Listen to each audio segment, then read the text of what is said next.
Donc, bonjour tout le monde, petite vidéo sur le point 3 du chapitre 4 concernant le marché. Donc, on va aborder aujourd'hui l'équilibre de marché avec l'item suivant, comprendre comment se fixe et s'ajuste le prix dans un modèle simple de marché, être capable de représenter un graphique avec des courbes de demande et d'offres qui permet d'identifier le prix d'équilibre et la quantité d'équilibre. Donc, normalement, courbe d'offre, courbe de demande, c'est ce que vous avez abordé sur les derniers cours. Donc normalement vous savez qu'une courbe d'offre est croissante en fonction du prix, c'est-à-dire que plus les prix augmentent, plus l'offre est élevée. Et la courbe de demande, c'est l'inverse, c'est une courbe décroissante en fonction des prix, c'est-à-dire que plus le prix est faible, plus la demande est élevée, et inversement, plus le prix est élevé, moins la demande sera forte. Et donc, en fait, si vous voulez, le principe du marché est relativement simple, hein. Donc là, vous avez un exemple, hein. On reprend les données qu'il y a sur le marché de la glace que vous avez travaillé.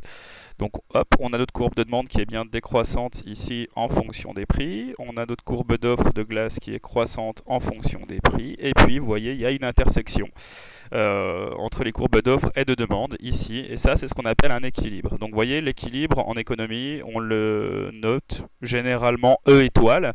Ça va correspondre à une quantité d'équilibre, d'accord? Donc une quantité Q étoile et un prix d'équilibre P étoile. En fait, ce qu'il faut comprendre, hein, c'est que à ce niveau-là, je l'avais déjà expliqué dans une vidéo précédente, c'est que on ne peut pas satisfaire plus d'offreurs et plus de demandeurs en fait, hein. On est à l'optimum en fait, ce qu'on appelle un optimum en économie. Ça ne veut pas dire que tout le monde est satisfait, hein, encore une fois. Là vous voyez, hein, il y a toute une partie d'offreurs de glace qui aimeraient bien offrir des glaces à des prix plus élevés, mais en fait donc eux ils ne pourront pas puisque le marché a fixé un prix à 1,8 euros. Donc tous ceux qui voudraient vendre des glaces à un prix supérieur en fait vont devoir sortir du marché tout simplement parce qu'ils ne peuvent pas ou alors ils ne jugent pas suffisamment rentable le prix de cette glace. Donc eux partent du marché. C'est pareil pour les demandeurs. Vous avez des consommateurs qui aimeraient bien manger des glaces, mais qui estiment qu'1,8 euros c'est trop cher. Donc tout cela en fait, ils vont sortir du marché. Donc encore une fois, un équilibre, hein, ne veut pas dire que tout le monde obtient ce qu'il souhaite. Ça veut dire qu'en fait, on ne peut pas faire mieux. Le maximum d'offreurs et le maximum de demandeurs sont satisfaits par cette situation. Et en fait, je vais essayer de vous faire comprendre finalement comment on arrive à cet équilibre sur un marché. Alors comme d'habitude, hein, on va prendre le document 7, je vous laisse le lire tranquillement, qui s'intitule l'équilibre de marché, l'exemple du marché de la glace, hein. Donc c'est toujours sur le même type d'exercice. Et puis on va voir ce qui se passe quand il y a ce qu'on appelle une offre excédentaire, et ensuite on va voir ce qui se passe sur un marché quand il y a une demande excédentaire. Donc hop, je reprends mon marché, hein. Donc ici, et vous voyez, j'ai rajouté là une situation qu'on appelle d'offre excédentaire. Donc ça correspond à la première question ainsi qu'à la deuxième question, hein, de votre document 7. Là, en l'occurrence, vous voyez, on a un prix qui est fixé à 3,6 euros. Hein. Donc j'ai mis 3 euros, excusez-moi. Un prix de 3 euros. On a ici une offre, hein, qui se situe entre 400 et 450 000 glaces, hein, donc ici, et puis on a une demande qui se situe entre 100 000 et 150 000 demandes de glace. Donc vous voyez, en fait, on a plus d'offres que de demandes pour une simple et bonne raison, c'est que 3 euros, c'est un prix qui n'équilibre pas l'offre et la demande. C'est-à-dire que vous avez beaucoup d'offreurs qui se disent que c'est rentable de vendre à 3 euros, mais vous avez aussi beaucoup de demandeurs qui estiment que 3 euros pour une glace, c'est trop cher.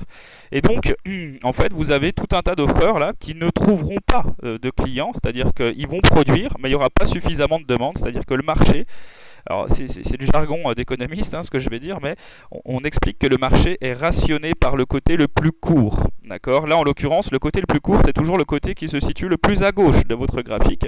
Donc, vous voyez bien que là, le marché, en fait, va être limité à la quantité demandée, donc à un peu moins de 150 000 glaces. Pour une simple et bonne raison, c'est que vous avez beau produire, s'il n'y a pas de consommateur en face pour acheter ce que vous produisez, vous ne pouvez pas vendre. Hein. C'est assez logique, finalement.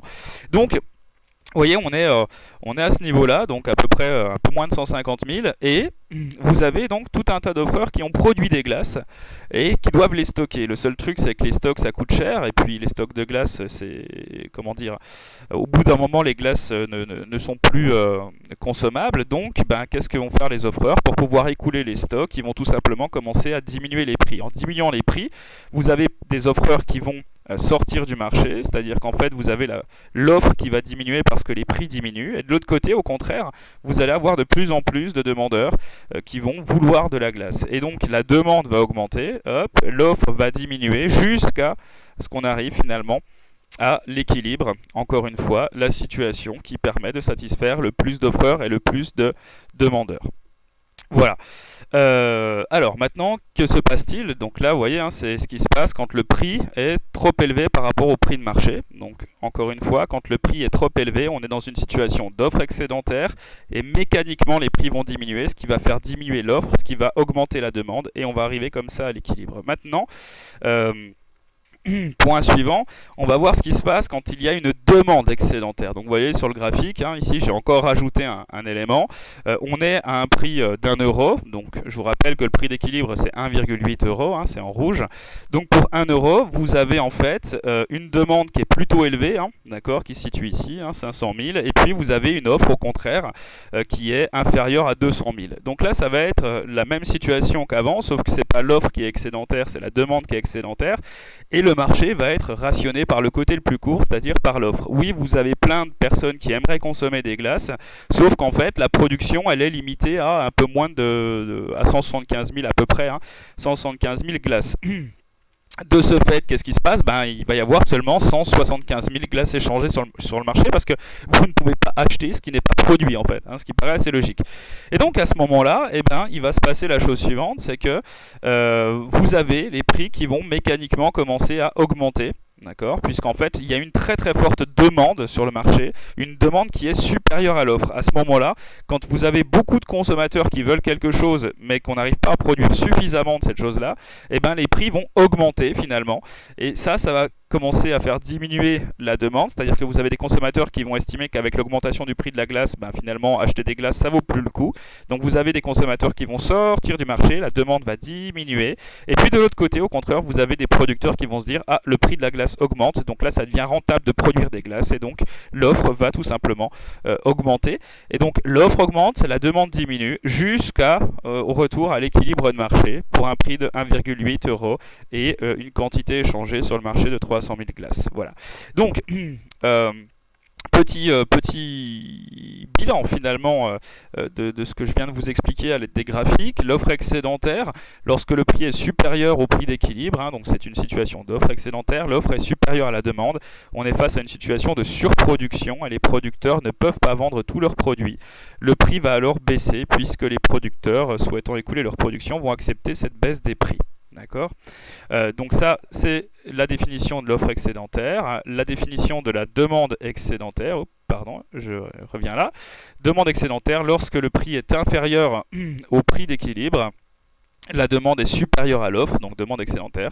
On est face à une situation de pénurie ou, autrement dit, un rationnement de la demande. Hein. Donc la demande est rationnée par l'offre qui est inférieure à la demande.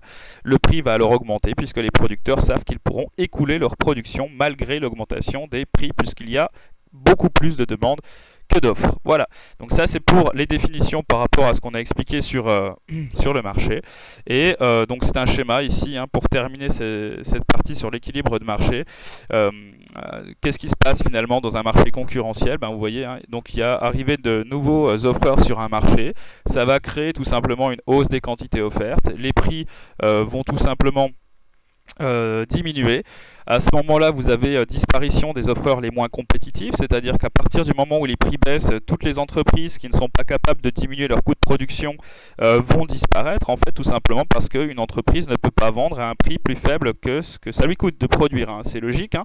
À ce moment-là, il va y avoir une baisse des quantités offertes et on va retourner comme ça à l'équilibre, notamment retour à l'équilibre puisque l'offre va diminuer, mais la demande va, elle, au contraire, augmenter. Voilà, tout simplement. Donc ça, c'est un petit schéma bilan hein, qui résume ce qu'on a évoqué précédemment. Bien, j'espère avoir été assez clair sur ce point, sur les équilibres. Et puis, dans une autre vidéo, on va voir le point des effets d'une taxe ou d'une subvention sur un marché.